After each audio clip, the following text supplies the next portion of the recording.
All right, so this was a huge story last night when it broke, Greg, and, you know, tapes, Trump, Cohen, all over Twitter. And then when I listened to it, I kind of was left with a feeling of, like, is that it? It always is that way with every story like this. There's this huge explosion, and then everybody is deflated. They say it's a smoking gun. It's like a soggy cigarette butt. There's some things about this that I got. First, as an editor, okay, she took money for this. What right does she have to say where and if the story runs? You got paid, doesn't matter. I've paid for stories and I've killed stories. That's not against the law. So that's baloney. Also, Cohen's lawyer is Lanny Davis. He worked for Hillary. He's a housecoat henchman. I mean, this is revenge. So that in itself is collusion. Also, it's a sad day in America when you can no longer trust hush money. I mean, the fact is, it is called hush money. You got a slimy lawyer. You've got women that had sex and was paid for it, and consensually. This is okay. I just find it so ridiculous that people are screaming about the fact that a billionaire real estate developer in Manhattan who has been thrice married, known as a womanizer, might have paid a woman to not talk about an affair. I mean, you'd find more meat at a vegan hot dog eating contest. Wow. Greg misses the good old days when hush money really counted. Exactly. Back in the days of LA Confidential. Come on. You can't trust hush money. We were saying in the break about this is the 90s again. You have Lanny Davis, who cut his teeth on defending the Clintons, and now out there with Rudy Giuliani, who's also, you know, these two, you know, legal titans that are just playing this out, a big game of chicken on cable television. Well, I do wonder, it was curious to me why Cohen decided to go with Lanny Davis, or why it's more clear to me now why Lanny Davis decided to take the case. It is also something to be said that Lanny Davis is actually willing to go on TV and defend his client. And so Rudy Giuliani had been out there basically kind of by himself, except for Avenatti was out there, but on a different case, whatever.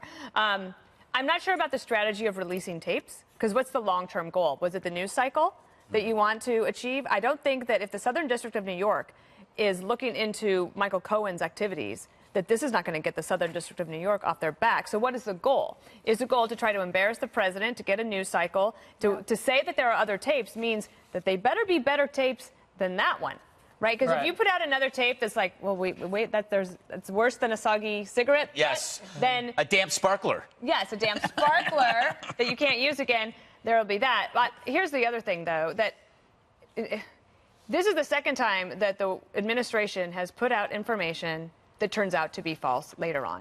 And so reporters, for example, that went out and said, I think it was February or November of last year, we hear there's this payment that was made to this Karen McDougal.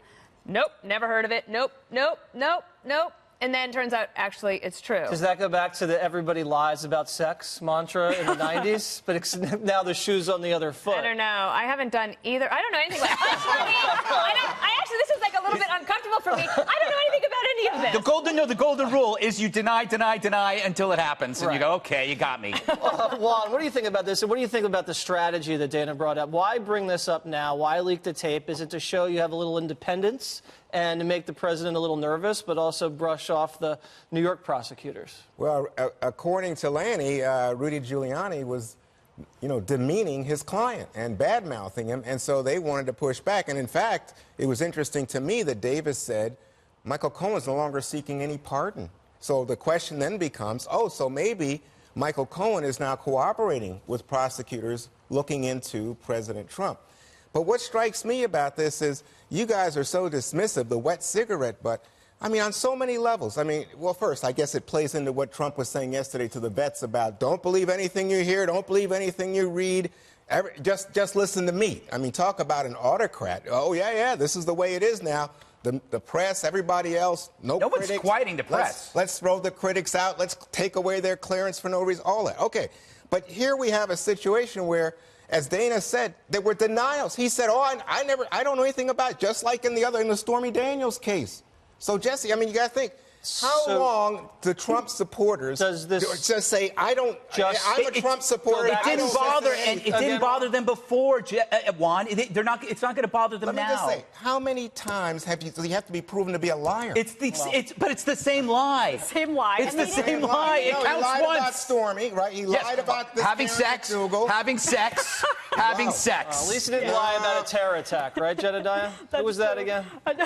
Exactly. It's interesting because the media suddenly cares about two things. They care about infidelity and they care about deceit. When it was Bill Clinton, you couldn't talk about the infidelity. It was unrelated. It was unimportant. What? Now It was all of on a sudden the 60 infidelity. Minutes. Please, it was. You had people from the National Organization for Women standing Right. behind him Oh, when he my was doing gosh. that. It was absurd. And you couldn't talk about deceit when Hillary Clinton was lying outright, saying, "Oh, I don't know what the C stands for," when she had signed documents that said, in fact, yes, she did know that the C stood for confidential. So I think the media suddenly being alert is really refreshing. I think Lanny Davis was a good choice, though, because he's very media savvy. We Yeah. were talking before. I've done a lot of TV with him. I think this is an issue that he knew there may not be something illegal going on here. There may not be something like that, but we want to sway the public opinion on Donald Trump. We want to try to get those people who care about honesty and integrity and who voted for him. Yes, they And knew also his character. humiliate him a little and bit. humiliate him And a little make bit. him And we nervous. want someone who's going to be able to get on television and do that Well, well. and actually, Lanny when's is good at that. I'm sorry to jump in, Jesse. I'm just curious. When was the last time you had two dynamic lawyers battling it out in the press?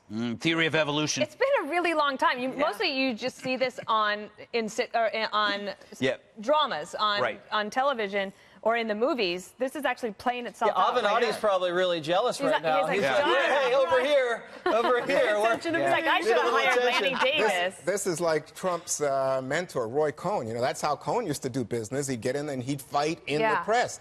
But again, the key to me is that you get even Judge Napolitano, unlike my colleagues here, saying, I think that there's some fraud here. Where's the fraud? Well, the fraud would be that he's trying to set up, as the Wall Street Journal reported this afternoon, a shell company to manage the payment, because the payment was made from American Media National Enquirer Because he wanted to the shell Karen McDougal. company to have full ownership of the Story. secrets. Yes. In case anything happened to the David National Pecker. Enquirer. Yes. Exactly. But So how is that remember- a fraud? Well, because David, first of They all, weren't selling shells at all. Thank you, Gregory.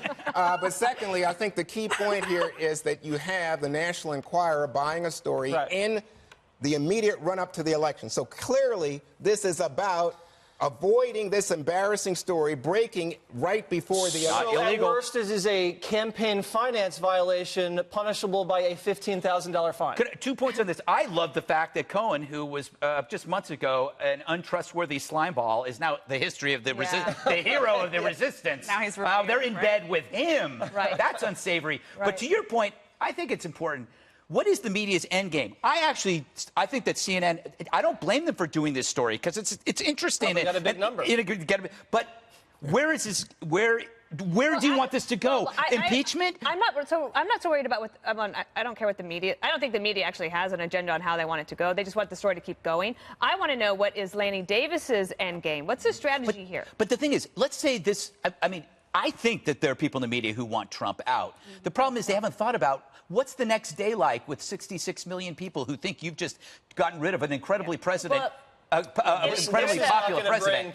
There was a poll today that said that I think it was like 65% of Democrats do not want to push for impeachment. Yeah. It's almost like they finally started to get the memo that, to your point, if it looks like you take away the presidency from somebody for a campaign finance violation for $15,000, I'm not saying that's going to happen, but if that's the perception, then you won't recover. They're Well, also the thinking thing about about it- re-election, Go ahead. though. Can I just say, they're also thinking about re-election, and they're saying if we don't have something substantive here to impeach him on, you have to think about his potential for re-election. And they're hoping that character issues come into play, when in fact it's so ridiculous because, as you said before, no one voted for Donald Trump saying, this is a wholesome guy. This is a great This husband. is a guy with outstanding character. No, they saw a good businessman. They wanted their taxes lowered. They hated Obamacare. They wanted more jobs. And guess what? All those things that were important to them, he's delivering Well, on. and the other, Let me just say this. but Hang delivering on. on that means the economy is roaring. Right. What happens in a midterm when the economy is roaring?